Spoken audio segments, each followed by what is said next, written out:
Hello, my name is Monica Janis, and I am with my group members Regina and Giuliano, and all three of us are here to perform an elevator pitch on our assignment, which was basically explaining the positive impacts that the Toyota production system Lean has had on the economy and what it basically is in a nutshell.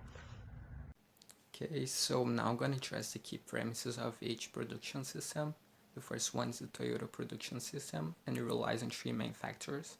There is the continuous improvement, standard work practice, and the last one is the respect for employees. The second one is the just-in-time production system. It relies on only producing what is needed, when needed, and the amount needed. And the last one is the Lean system, and it relies mainly on the customer. So anything that does not add value to the end customer is eliminated from the production flow. So for number 2, which of the fundamental 10 OM decisions discussed in this course does TPS impact and how? So I will only talk about 3 decisions that are impacted for this elevator speech. The first would be design of goods and services. This talks about how Toyota brought in technological advancement to further improve the quality of their product. The second one would be process and capacity design. They have implemented lean manufacturing, which is to eliminate waste, reduce their timeline, and maximize their efficiency. The third one would be supply chain management.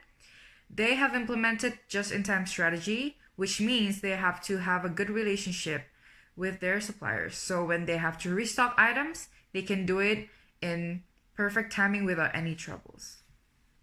So the third main point that we had to touch on for this paper was what has changed since the 1990s when the book The Machine That Changed the World was released.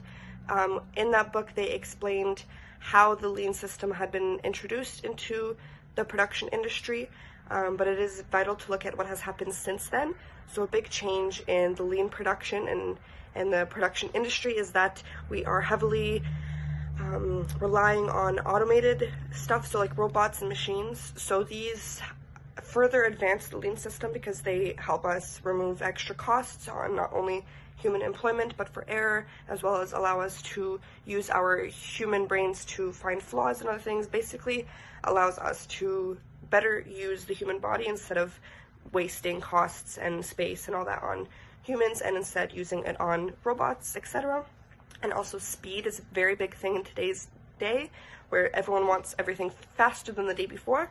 So the lean system is very, very heavily focused on making things quick, not only cutting costs, but cutting time. Okay, so our final point here is how to apply the lean production systems to service providers.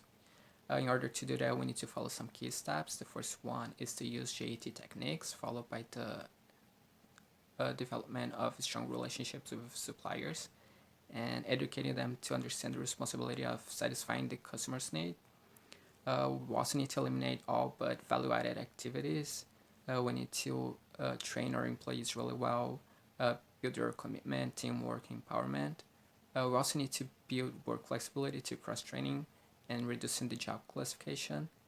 And lastly, we need to make jobs more challenging, pushing the responsibility to the lowest level possible.